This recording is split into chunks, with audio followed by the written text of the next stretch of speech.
Yeah. Okay. So we are recording. Welcome back.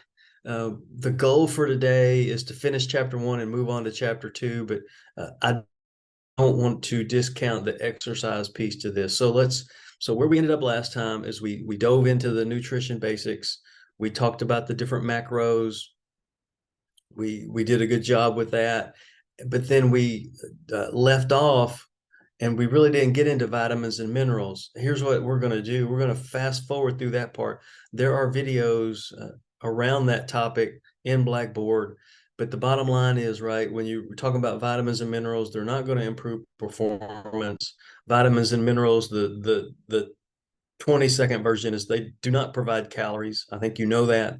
They're important for a lot of different reasons, right? You've got vitamins, you've got water soluble and fat soluble vitamins, and the fat soluble or D, A, K, and E, right? The water soluble or vitamin C and all the B vitamins, and there are a bunch of those. You do not have to know those by heart.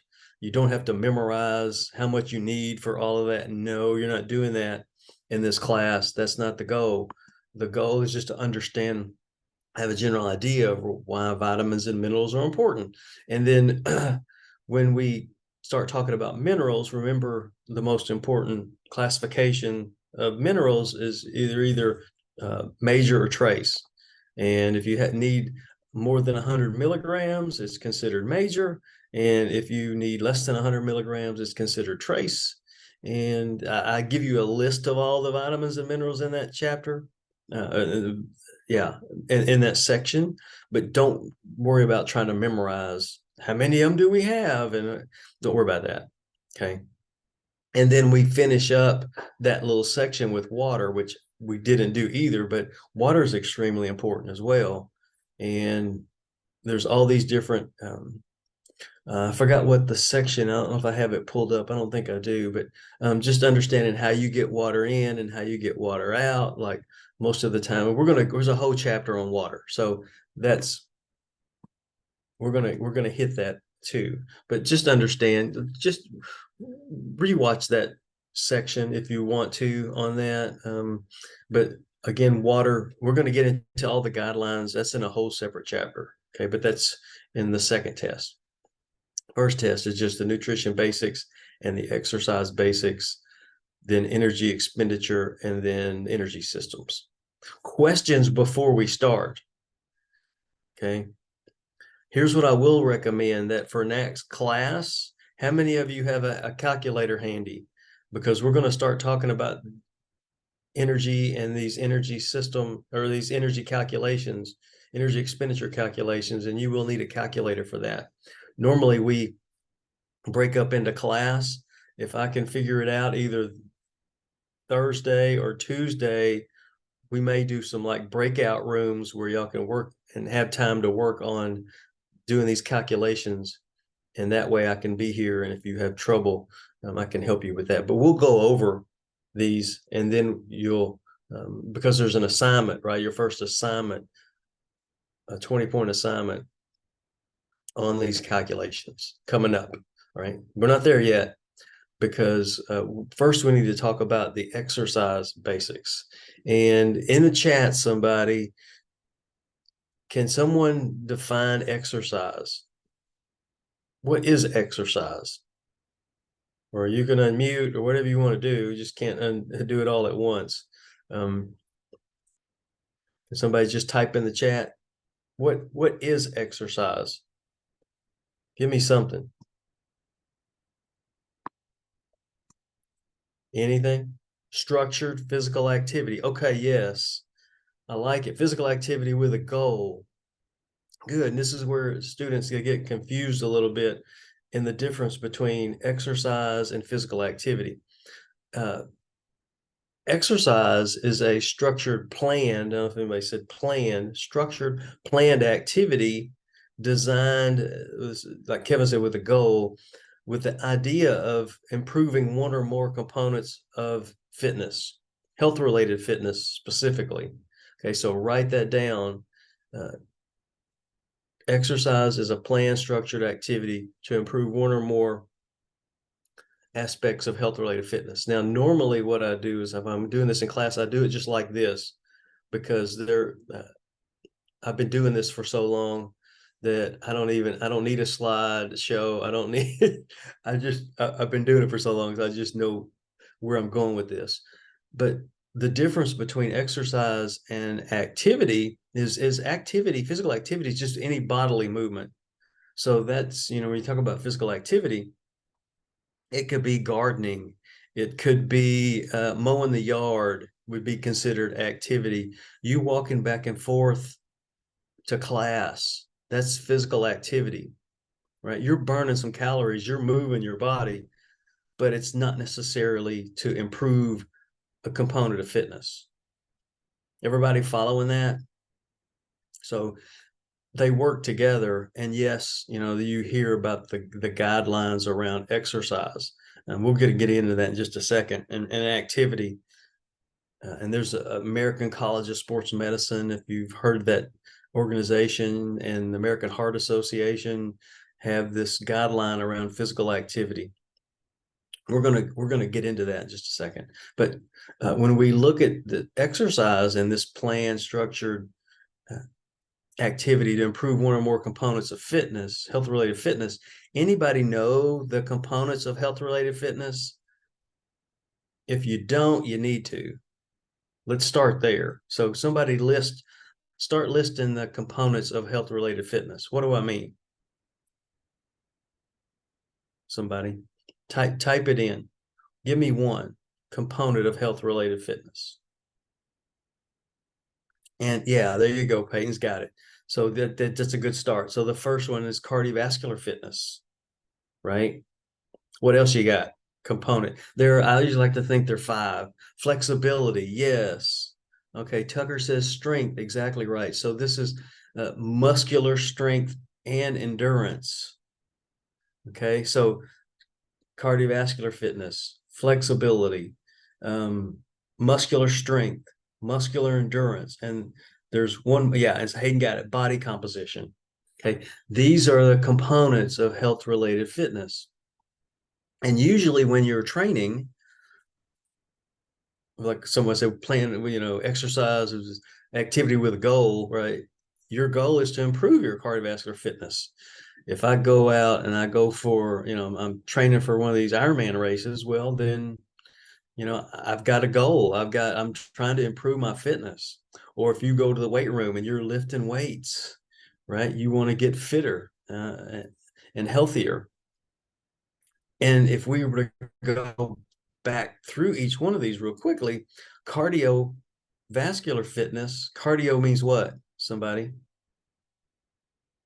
Cardio means heart. That's exactly right. Vascular means vessels. So you're improving the heart's ability to pump and to be a more efficient for us, right? And so examples of cardiovascular activities would be, give me an example of one, somebody. Cardiovascular activities. What would you be doing? Walking, running, biking, swimming for fitness, not just playing in the pool, splashing around. Give me another example. Sometimes we call cardiovascular fitness aerobic fitness. Have you heard that? Or aerobic endurance, or sometimes we just call it endurance. Yes. So you've heard that before.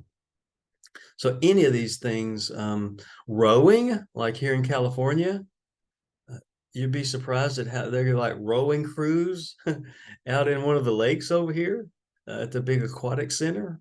There are people open water swimming, right? With wetsuits because the water's so stinking cold. Yeah, rowing is one. Other elliptical, right? You go to the hyper and you see all the people on the elliptical machines, and there's all kinds of different ones now. Or you see them on a recumbent bike, or there's just a lot of different ways. But when you think of cardio, you think heart, and the couple of, you can write this down. This is not going to be on a test, but just the idea around aerobic activity, aerobic fitness, is it has 3 characteristics.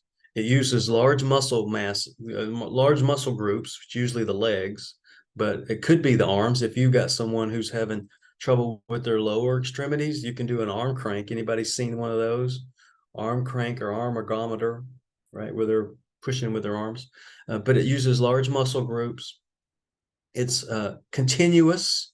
So you're doing it for minutes at a time, not just for a couple seconds and stop, but usually 5 minutes, 10 minutes, 20 minutes, depending on your fitness, an hour, several hours, right?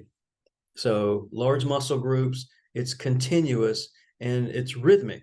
Usually it's a rhythmic, and sometimes people hate that because it's boring, but rhythmic, even like aerobic dance. Anybody's doing any of that? This morning when I went to get my coffee, I walked over and yeah, I can't. There you go. Get my coffee. I walked over and they had what they call Orange Theory. And in Orange Theory, they had people. Anybody done that before? They had people on the treadmill. They had people on a rower. They had people on bikes. They had them doing all kinds of aerobic activity. So, but it was rhythmic. So that's cardiovascular fitness. Muscular strength and endurance. I usually separate out into two different ones. Muscular strength, remember, is the ability of a muscle or muscle group to exert force. If I were to take you to the gym and say, put a bunch of weight on, say, how much can you lift one time? That's muscular strength. If we wanted to look at like doing a submaximal weight repetitively, that's endurance. And what's somebody in the chat? Type in probably the most common endurance, muscular endurance test that you do. If you've had fitness assessment, you know what this is. There's a couple of them that are usually pretty popular that you test. Anybody? Got it. Push-ups, set-ups, right? You can either do them with a metronome or you can do them timed. How many can you do in a minute, right? As long as you're using the right technique. And you can even put like a submaximal load on a bar and say, okay, how many, this is 75%. How many times can you do 75%? Right? So you can do that too. And then flexibility is what, somebody? In class, if I would have you face to face, we could do all kinds of fun stuff around this, but like flexibility is range of motion around a joint. And I would show you if I was in class, I'd show you my unbelievable flexibility. Actually, I wouldn't. I would show you how inflexible I am. I could barely touch my toes. I usually will throw my foot up on a chair and try to touch. But what you would notice is that your flexibility is joint specific. Like there's certain flexibility around your shoulder, and my right shoulder may be different than my left. That's why if you were to do the thing where you try to reach back and touch, you might be able to do it on one side, but you probably can't do it on the other. There's a good chance, right? Because it's specific. But flexibility is important, especially as we age. You think about all the drivers, and if you have poor neck flexibility, like you can't, if you have someone who's older in your family and you say, hey, grandpa, and instead of being able to turn their neck to see, they move their body, right?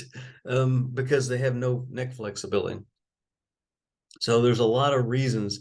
And it's a lot of time it's tied with low back pain, hamstring, and that's what's the most common flexibility test that we all do, like in fitness assessment, and that test that low back, hamstring. What's that called?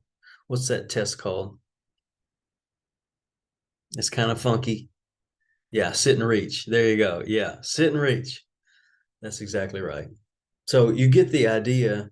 Now, if you were injured, you could go to a PT or someone and do these tests, right? Where you would, this is where you are now injured, and then you can see yourself progress, hopefully back to normal over time. And then the last one is related to body composition, and that's percent fat, how much fat you have, because we know that And they're all kind of related, right? Because as your body fat increases, the more fat you have, what happens to your cardiovascular fitness? As your body fat goes up, what happens to your cardiovascular fitness? It goes down, right? And we could show you all kinds of things, and we will show you a little data in here in the next chapter looking at tests. And I know in the lab they have these metabolic carts that they can use to test cardiovascular fitness. That's kind of the gold standard. And they put you in hook you up and have you run on a treadmill or a bike all out. But usually what you find is that the higher the fitness, the lower the body fat. Not always, but and why is that important? What's the relationship between body fat and disease? As your fat rises, body fat rises, what happens to your increased, I already said it, you have an increased risk of cardiovascular risk, right? Disease risk, whether it be heart disease or whatever it is. So there's an inverse relationship between your fitness and your body fat, right? As one goes up, the other goes down. But if with disease risk, it's proportional. So the higher your body fat, the higher risk you are for disease. Okay. And again, there are a lot of other factors to look at. But for us, just understand that these are the health related components of fitness: cardiovascular fitness, muscular strength, muscular endurance, flexibility, body composition. And that's different than, I'll just mention it briefly, than skill related fitness. There is something called skill related fitness. And that's what most of our athletes will train to improve. Like that helps on field performance, right? Most of us in the recreational sense, we just want to increase health related fitness. But if you're an athlete, let me give you, anybody know what a skill related component might be? That one's a little tougher because we don't talk about that much. It's things like agility and balance and speed. Are you following me? You tracking them? Am I coordination, hand-eye coordination? All these different, and there are tests for these. But these are things that help athletes perform on the field. You might even think of a vertical jump might be an example of a skill-related component. Does that make sense? So these are the things that help athletes be good. All right. Everybody okay with that? And we talked about this related, and I mentioned it earlier, around the guidelines, because there are different guidelines for activity around, anybody know how many minutes of activity do we need? I'll just jump to the chase here. How many minutes of activity do we need to improve health? Somebody? A week. Okay, so Tucker gave me 30, but it's probably in a day is what you're probably meaning there. 90 a week. It's 100. Yeah. So Kevin got it, 150 minutes of activity, because if you remember, there's a statement, for my exercise people, right? Most adults, or sorry, all adults should, something along. So the idea is you want to, people should, I don't know how they word it, but most Americans should accumulate 30 minutes of more, 30 minutes or more of moderate intensity physical activity, 5 days a week. Yeah, make sure I get all those components in there, right? 30 minutes or more of moderate intensity, 5 days a week. So 30 minutes for 5 days a week, that's 150 minutes a week. Now, that's health. That's just to improve health. That may not be enough for weight loss, but if you're trying to maybe improve your blood pressure, or you're trying to improve your blood sugar, or you're trying to improve your cholesterol, something like that, that will get you started in the right direction. But for weight loss, it actually could be more. For weight loss, anybody know how many minutes are recommended for weight loss? Again, this is just a recommendation, but some people may need more, some people may need less. So for health, it's 150. For weight loss, it's actually 300 minutes. But that's not, when you think about it, that's not that much. It's about an hour a day, right? 60 minutes, 300, 60 times 5 is 300. So that's the scary piece of that, is that we just don't move much as a society anymore, right? We don't. And so because of that, we have to engineer activity into our lives and actually have to work extra hard to make sure we get the activity we need. Are you following me on that? So 150 minutes. And by the way, this statement that I just read, and you wrote it down, or you can rewatch the video, but it has the parts of the three, what we call the fit principle, right? What is the fit principle, somebody? Sometimes it's written FIT, sometimes it's written FITT. Somebody pick one of those and just tell me what that means. The fit principle. Yeah, frequency, intensity, and time. There you go. Boom. That's exactly right.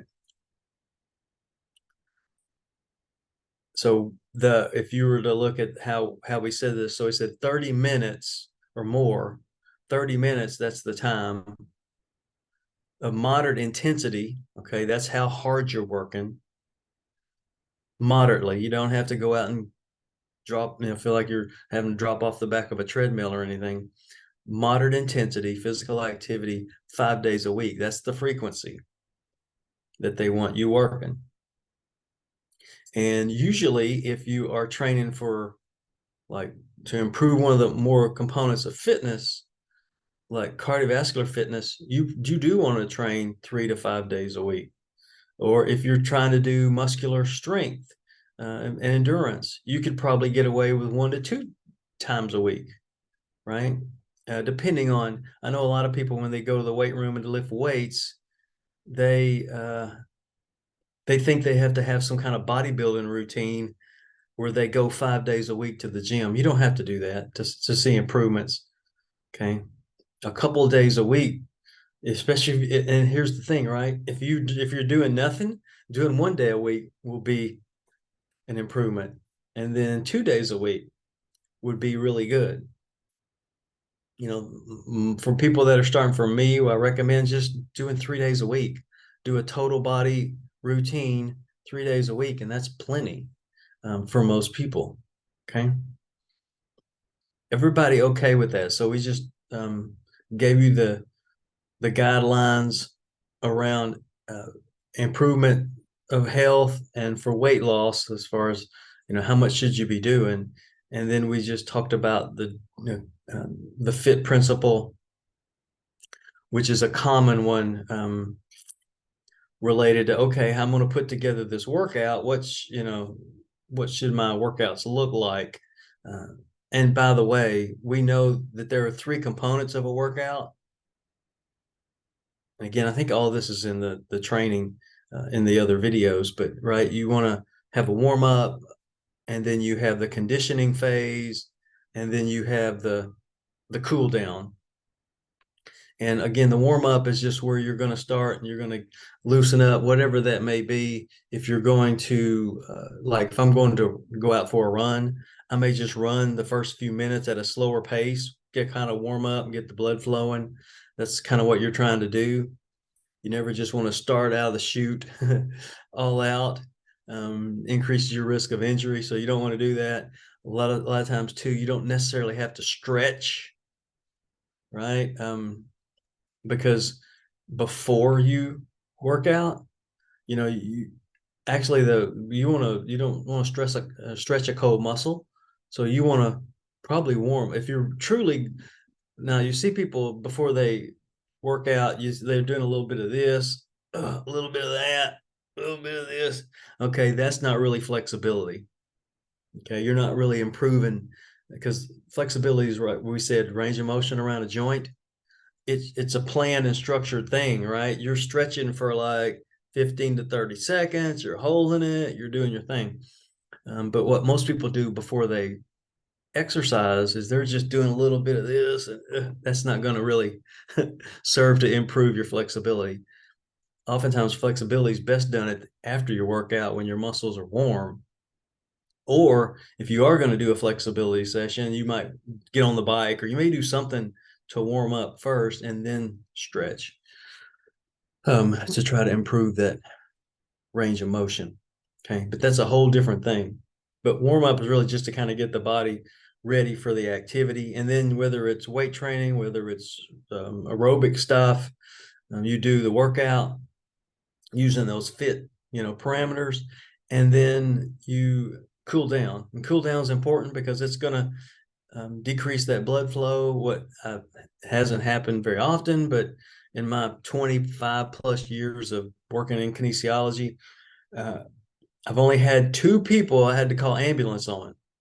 And it was during a lab where we were testing VO2 max. VO2 max is the gold standard, like I said, for measuring cardiovascular fitness, where you put somebody on a treadmill, or this has happened on a bike, where you have them, athletes or exercisers on a bike doing a max test. They get to max and they want to come off the bike too soon, and their heart rate hasn't come down, because guess where all the blood is after a bike maximal test? It's in their legs. And so what ends up happening is they got all this blood pool in their legs, and they think, okay, I can just get off the bike without cooling down.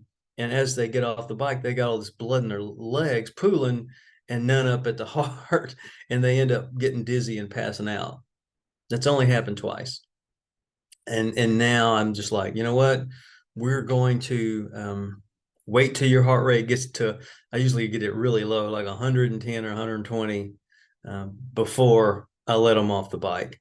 But just know that the warm up, conditioning phase, cool down are all important. And realize that when what's the best workout? Well, it's the one you're going to do. Would you like to combine the aerobic and the strength? Yes. 2 days a week you're doing strength, and 3 or 4 days a week you're doing aerobic exercise. That would be great, but most people don't do that. Most people are either anybody, and that's type in the chat. Anybody in here watching actually do some cardio and some strength? Or are you like me and pretty much, okay, a couple of you do. Okay, Gabe says he does. Gabe says he does. Okay, good. Most of us don't. Most of us are either a weightlifter or a cardio person. Even though the best would be best. And you see racquetball as a warm up. Okay, racquetball. People are still playing racquetball. That's awesome. Been a long time since I played racquetball. Questions, comments on that? That's the gist around the ideas of, and again, it's not everything, but the idea around the exercise basics. The next section then would be to talk about the exercise training principles. And these are important because no matter what type of athlete you are, these principles will apply. And if you've watched the videos, and I have a slide at the end, usually of chapter 1, where I had a picture of this fella. His name is Milo, and he's carrying a bull. Have you seen that picture? Milo and the bull. Well, the idea is around some of these training principles. And in your book, actually, these training principles are listed. I remember seeing them. I don't know what page. I'm flipping through real quickly because the gist of in your book in chapter 1, they talk more about some of the certifications. None of that's going to be on your exam. Okay. The certification stuff, I'm flipping through here, but they do talk about the training principles, which I thought were good. And they try to for you, try to do too much around we're going to talk about all of this information, but it's going to be a little over time. They try to throw everything in the one chapter, and I don't know why they do that, but I'm looking on page 6 and they start talking about the training principles. Those are important. Okay. And so I'm just going to list them out here and we'll talk about them real briefly. The first one is specificity. What does that mean? Well, as the term applies or implies, that the changes and the adaptations that your body makes are specific to the type of training you do. Okay. So in other words, you know this, if I want to run a 5K that's, later this month, well, going to the gym and lifting weights and lifting heavy is probably not going to help me run that 5K. By the same token, if I want to get big and strong, going out and running and walking is probably not going to help that. Does that make sense? Because the adaptations are different. The responses that our bodies have are different. And so that's why you want to make your training as specific as possible to the goal that you want to achieve.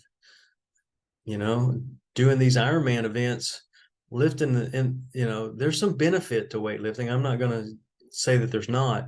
In particular, around injury prevention and strengthening joints, and that, yes, you want to do that, but it's not going to help me bike 112 miles. It's not going to help me run a marathon, right? The best approach to that is to get out and run. Does that make sense? So that's specificity. Now you can do things in the gym that are specific, like if I'm like for triathlon, swimming is a part of that.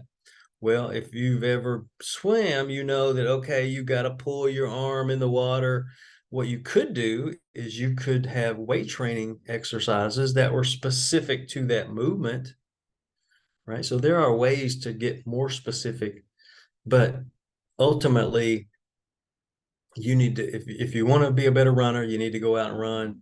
If you want to lift weights and be a stronger, then yeah, you need to get in the weight room. That's the principle of specificity.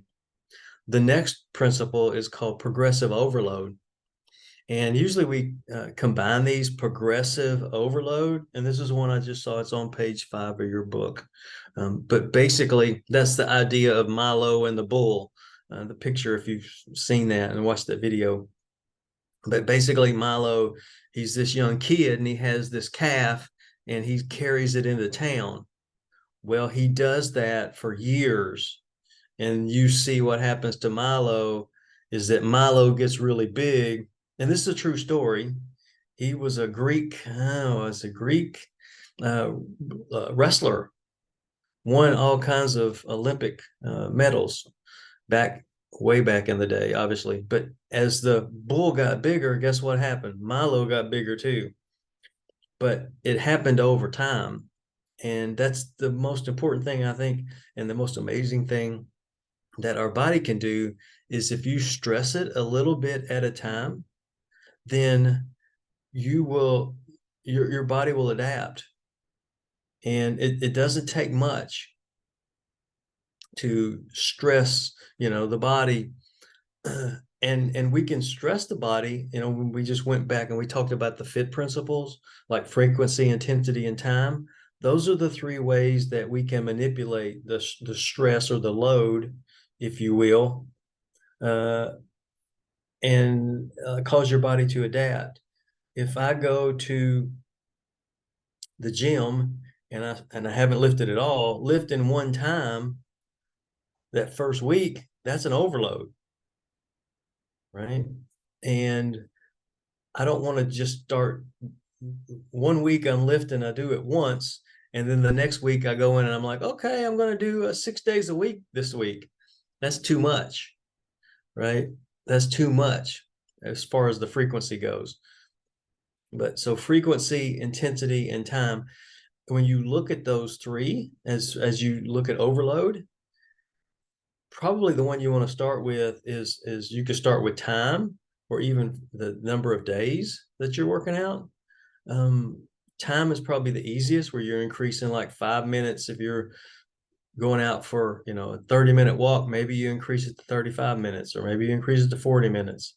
That's easier than, because you're already out there, than increasing the number of days. But just know that either one of these would be an overload. And then also, if you were to increase the intensity, how hard you're working, that's an overload. You don't want to increase all three at once.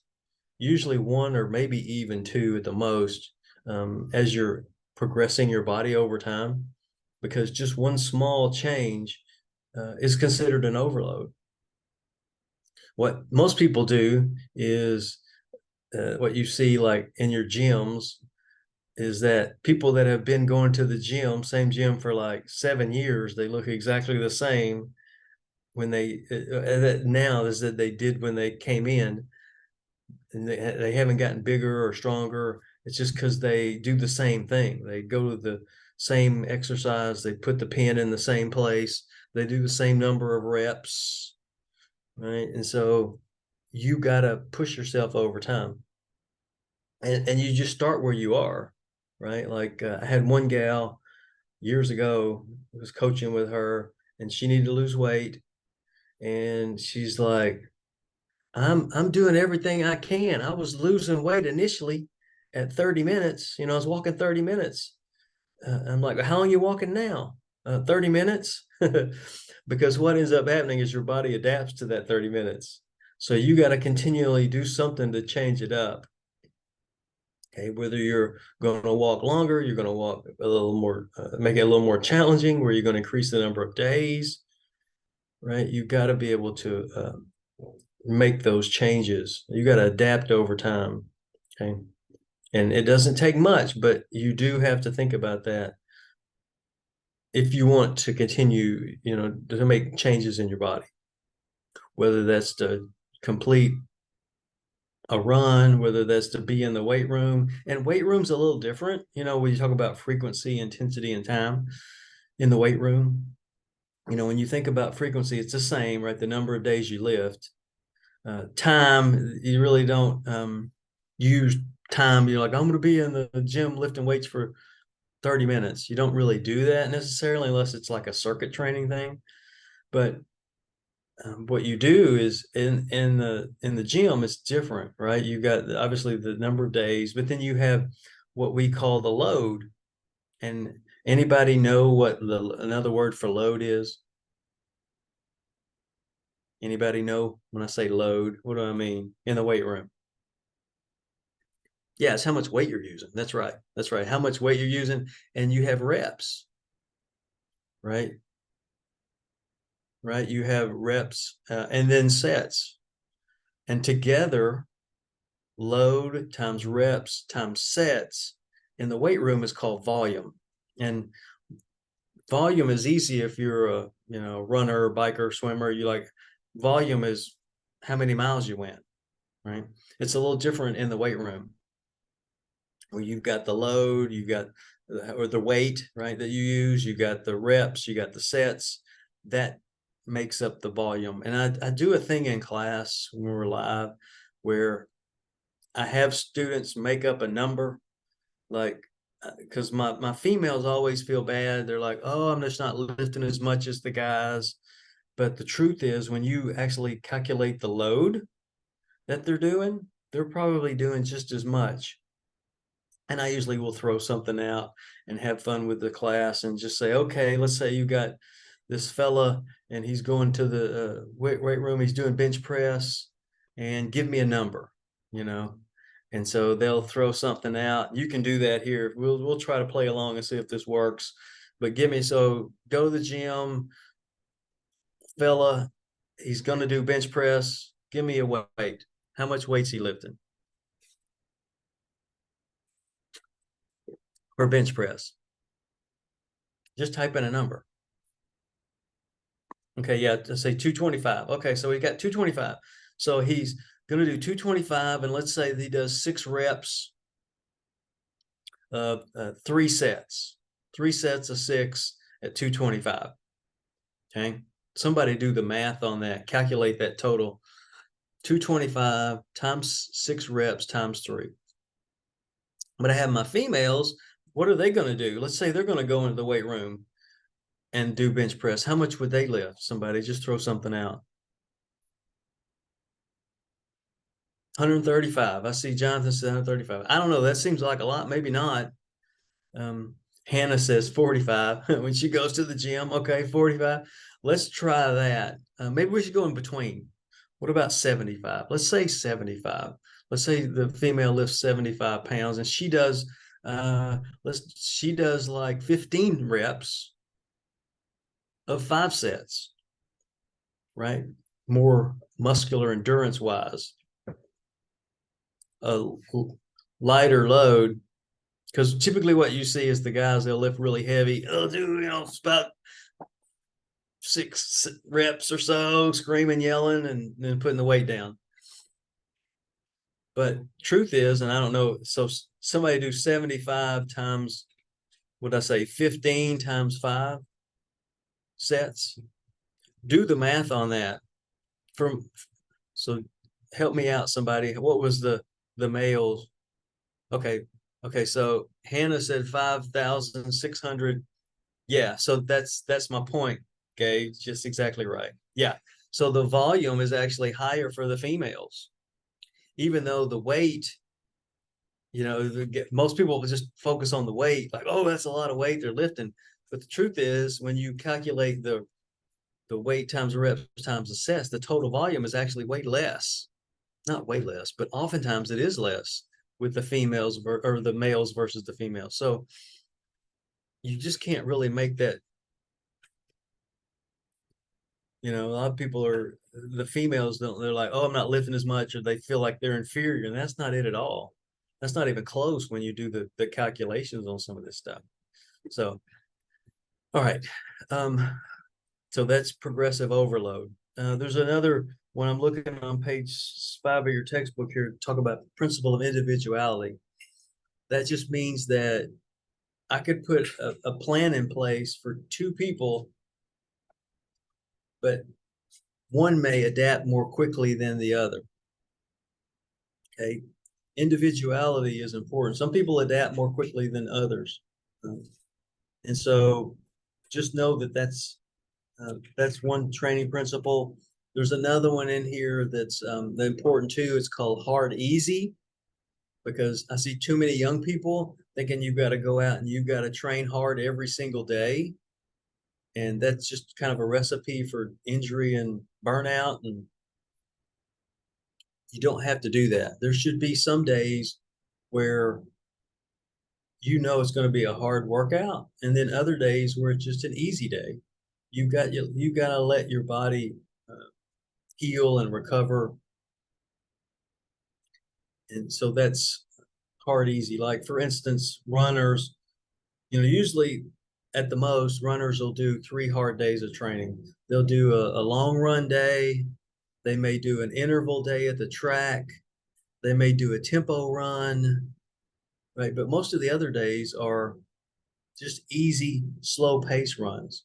They usually call it like the 80-20 rule, where 80% of the training should be done at a slow, easy pace, and 20% at a harder, challenging pace. And that's usually works for most people. Okay. There's one last principle. I'm flipping through here and I don't know that I see it. Well, actually a couple more. One's called disuse. The fancy word for that, or what I used to call, is reversibility. Anybody heard that? The principle of reversibility. I know this one more than most, because basically, what's the fancy way? What do we say about this principle? What's the common way? The principle of disuse. What do we say? Somebody, if you don't, there you go. Use it or lose it. That's right. If you don't use it, you're going to lose it. And that's what happens most of the time. And that's okay, like for us when we train for these Ironman events, because you can't continue to just train that hard all the time. What usually happens is we'll peak, we'll do the event and have the best intentions to say, okay, we're going to continue to do a little training and maintain some fitness. But usually what happens is we've just been training so hard for so long. It's like, it just falls off a cliff And then you look up and you're like, oh, 3 months later, I'm back to where I started. You lose a significant amount of fitness. And here's the thing, like with weight training, what you might be surprised to note is it doesn't take as much to maintain as you might think. If you've been training really hard in the weight room, just by doing maybe one challenging session a week, you can maintain your muscular strength and endurance. Okay? Same thing with the aerobic training. It doesn't take much, but you do have to do some training to maintain. Okay. And then the very last principle, and this is the most complicated one of the bunch, and you see this on page 7 in your text, it's called periodization. Anybody studied that before? Just type in the chat, just say yes if you studied periodization before. Anybody? If you've I think, doesn't Dr. Bringer teach strength and conditioning?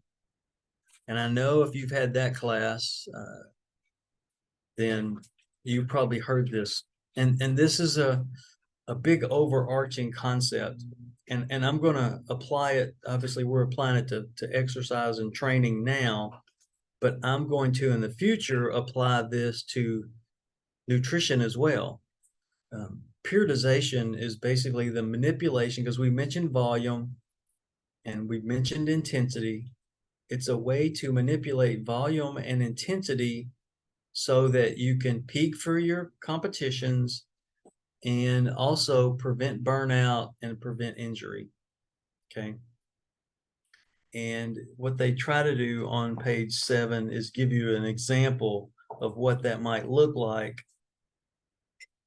Says a male 800-meter runner.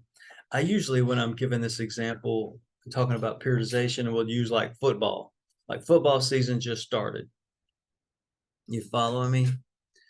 And so what periodization is it breaks down the year into smaller blocks or cycles. And oftentimes these cycles are 6 to 8 weeks, something along those lines. And even with the season, we know that we have, like, give me an example. You got your off season, you got your preseason, you got your in season, right? That's the simplest way to do it. And we know that in the off season, you're going to train differently than if you're training preseason. All right. So just know, and you're preparing for the season, right? Before the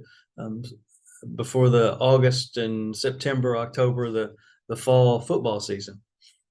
So what ends up happening is, as let's say you're in off season, okay, you just finished the season, you got several months there that maybe you're just in the weight room, you've got more time because you're not on the field. This is the key part, right? You've got more time, so your volume may be higher. Your volume, meaning the weight that you use in the weight room. You might not be lifting as heavy in the off season. Not that you can't do some heavy stuff, but then as you move back into the preseason again, where, okay, those months leading up to the season, remember that football is an anaerobic sport. You want to be as strong and powerful as possible. So as you're training for that season, then what you might find is that the volume will actually decrease and the intensity will increase. And usually what I do is I try to draw this on the board, and it's a lot easier to draw than to try to describe. But the point is, you're manipulating volume. So as the season gets closer, total volume goes down, but intensity actually goes up. So you may only be going into the weight room because you don't have as much time in the weight room preseason, because you're spending more and more time on the field, right? Doing drills, doing practice. You don't have as much time in the weight room. But the time you do have, you spend it lifting heavy, and you could be lifting 80, 90, 95% of max, but only doing 2 or 3 reps of a particular exercise, if that makes sense. But so that's the idea around periodization, is that you're manipulating the volume and the intensity to peak for your event, and to also just prevent burnout, because you're doing these different cycles every 6 to 8 weeks, and you're retesting too in the weight room to do that. It's just the opposite if you're looking at an endurance athlete, where in the endurance world, as I get closer to my event, my volume is actually increasing. If that makes sense, because I'm trying to do more and more of the running, bike, and swimming. If that makes sense. So just know, and again, it's on page 6 and 7 of your text here, but that's the whole idea. I don't care that you know the difference in macro cycles and mesocycles. There's just those cycles where you're focused on a particular goal. And usually what happens over time is that the volume and intensity are manipulated. And so when volume is high, intensity is low. And then when volume is lower, then intensity can be higher. And it all has to do with how much time you're able to spend in the weight room versus in practice and on the field. Okay, and this is usually the case with all strength and power sports. Okay, and we'll come back around to that when we get into looking at the different sports. But that's it for the exercise piece. Any questions on this? Just understand some of the concepts around the exercise basics, understand these training principles, and then you should be good. I know, because I've had a bunch of nutrition students in here, they're just not as familiar with the exercise piece. Okay. Good. How are we feeling about that? All right. Okay. And again, I know I haven't done any slide shares or any of that, but I think that's okay for this. Let me look, and then we can jump into chapter 2. Let's see if I can do this real quick.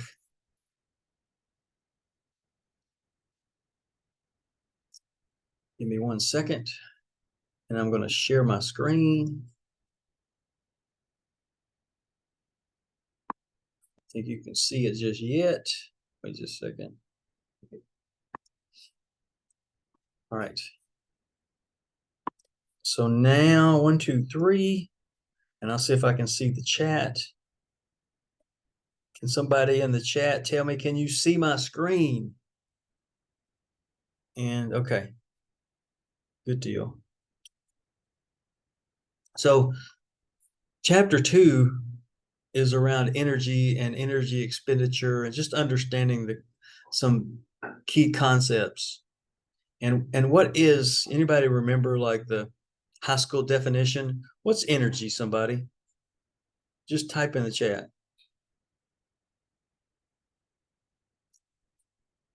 Get your fingers working. What do you got? What's energy? Anybody remember?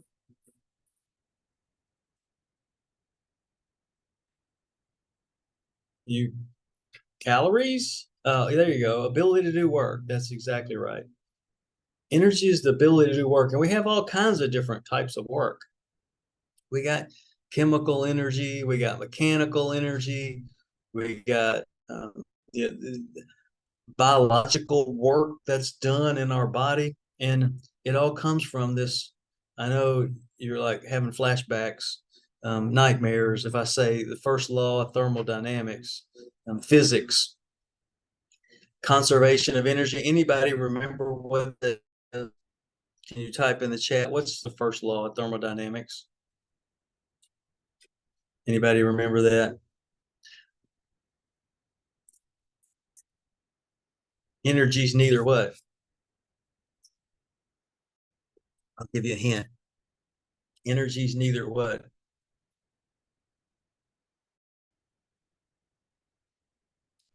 Create or destroy. There you go. Basically, what we're saying is that energy, and I used to draw this out, I was live with you. You basically have the sun, and this is huge, big picture, right? You've got the sun. What kind of energy does the sun put out? What do we call that? What is that? Come on now. Solar energy. Thank you. Yes, solar energy. And then this solar energy then takes the, um, along with carbon dioxide. Are you following me?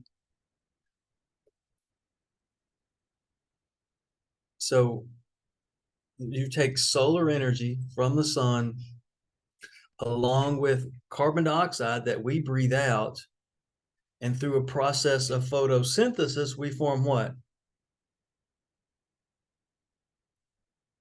I know this is kind of heavy, just jumping from the exercise. So you take carbon dioxide that we breathe out along with the solar energy from the sun, maybe even a little water. What do we form then? Through a process of photosynthesis, that's the key. What do we create? And I know this is not on the slide, so you're like, oh, what is he talking about? We produce the plants. That's what produces plants. So you have solar energy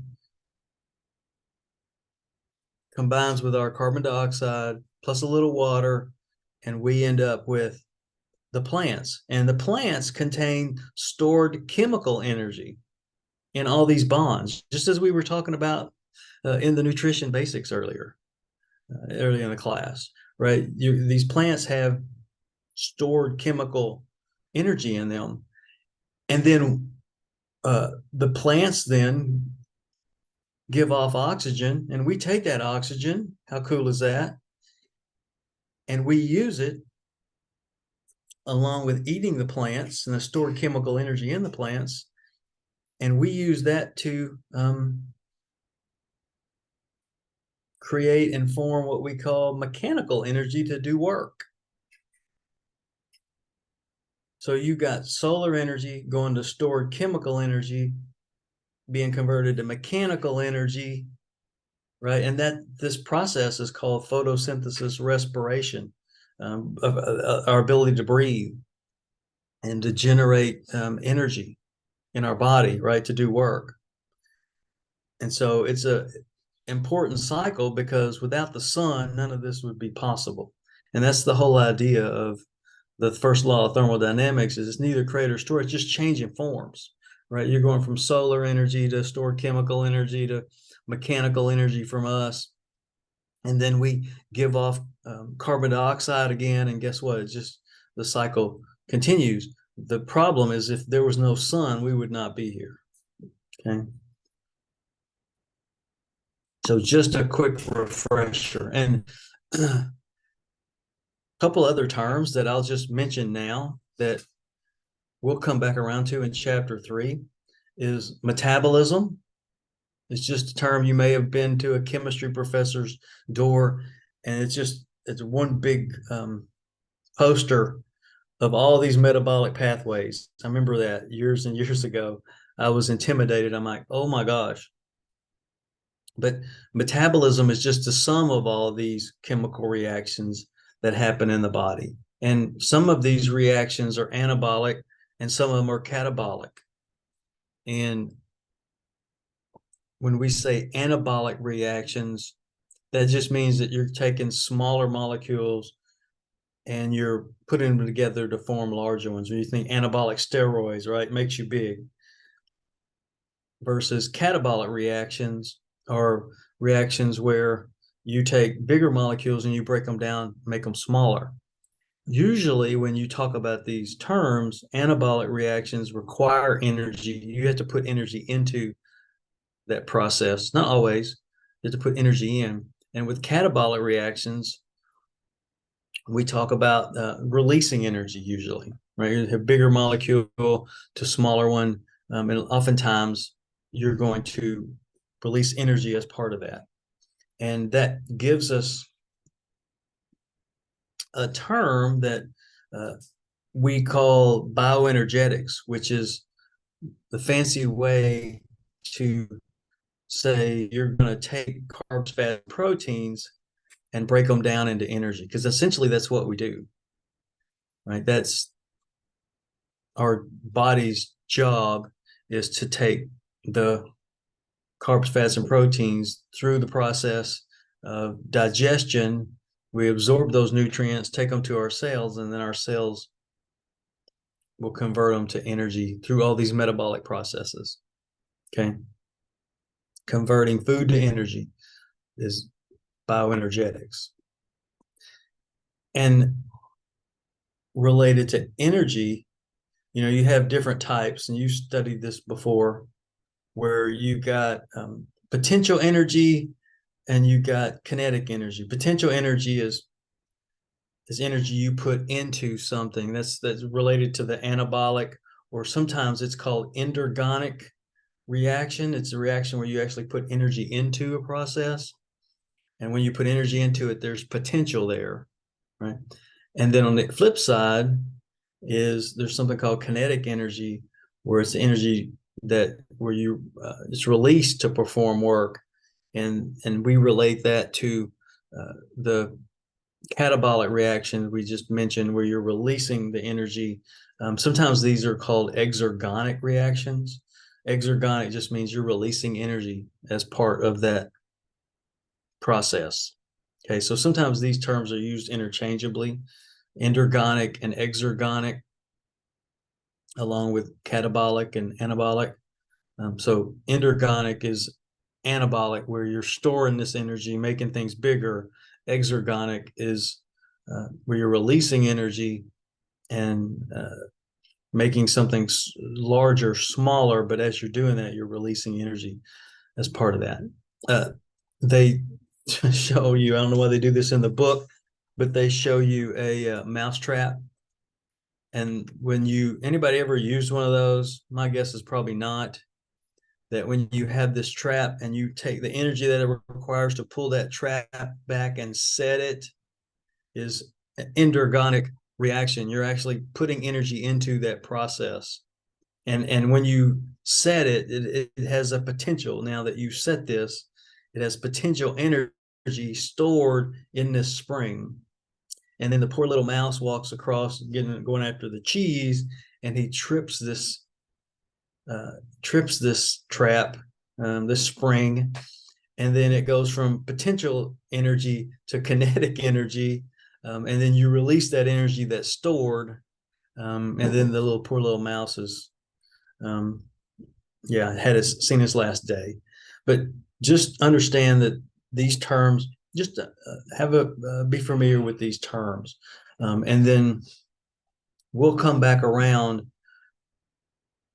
next class and we'll show you how we take this energy and how we measure it.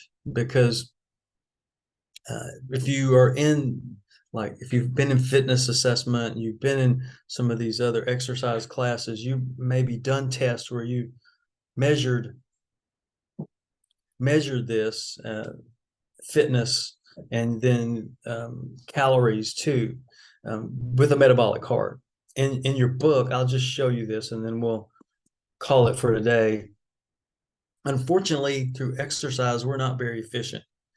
This is a image from chapter 2. I don't know what page it's on, but looking at how efficient we are as humans, we're not very efficient. So what you're seeing here is that you've got this cyclist and he weighs 150 pounds and he's riding at a certain power output. And to cut to the chase, as he's riding at this power output, he's burning 11 calories a minute. And you'll see that. I'm pointing this out down here. He's burning 11 calories a minute. Unfortunately, only about 2.5 of those calories are actually used to do the work to pedal the bike, or about 23%. The other 11 calories, or sorry, the other like 9 calories or whatever are used to give off as, or given off as heat. Okay, so every minute this person cycles, expends 11 calories, and only 2.5 of those are used to do the the work to pedal the bike. So we're not very efficient. I wish that weren't the case, but that's the reality of things. And all the rest of this is just going off as heat as we exercise. But it's still important to have an idea around how many calories people are using during exercise. And so I wanted to show you this just kind of as we wrap up. So let me do this. And then, so be sure, I'm going to stop sharing.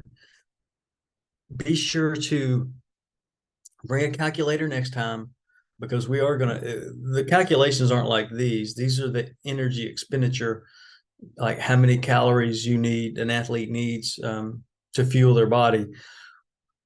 There are different equations. You will never have to, I'll say this now, you will never have to memorize these calculations for a test. So the equation piece, they will always be, even in an online test, they'll always be there for you. But you will need to know some of the simple conversions, like pounds to kilograms, inches to centimeters, some of those types of things. That makes sense. Okay. So today we got into the exercise basics. Hopefully that was clear for y'all, and you don't have any questions around. If you do, let me know. But just understand the general guidelines and then the principles of exercise training. And then we dove into energy. We did just a little bit today, probably enough to confuse you a little bit, but we're going to come back around. It's not going to be as sciencey in the next class, I promise. Talking about endergonic and exergonic and some of these catabolic and anabolic. Okay, we're not going to be getting that too in the weeds. We're going to stick with the calculations next time, and just maybe even show you some data from the lab. I know I've got this, and if you want to watch the video in advance, you can. The ones that's already in Blackboard. Let's do this. Let's go ahead and end it. Anybody have questions, comments? The most important thing for me is to make sure that you are tracking and following where we are. And anybody looked at the syllabus? Because I can't remember when our first test. I haven't looked. Anybody in the chat? Type that in. We should still be on track, September 25th. Okay, yeah. So we still got 20 days. The energy systems chapter will take a little longer, but this one will, here I'm guessing Thursday, Tuesday, we should be good on the chapter 2, and then we'll move to chapter 3. All right, let's end it for now. And again, I may take, and we were talking about this, take the videos that I'm making, these lecture classes, and put them in a separate folder. So, because like today's class was in chapter 1 and chapter 2, so it just makes it a little difficult. I may put those in a separate folder. All right. Thanks for hanging in there. My voice did okay. I don't have the energy that I normally do, but doing the best I can. I guess I'm probably 75%, which is way better than I was a week ago. So, all right, everybody, have a great day, and let me know if you have questions. Reach out. All right, bye.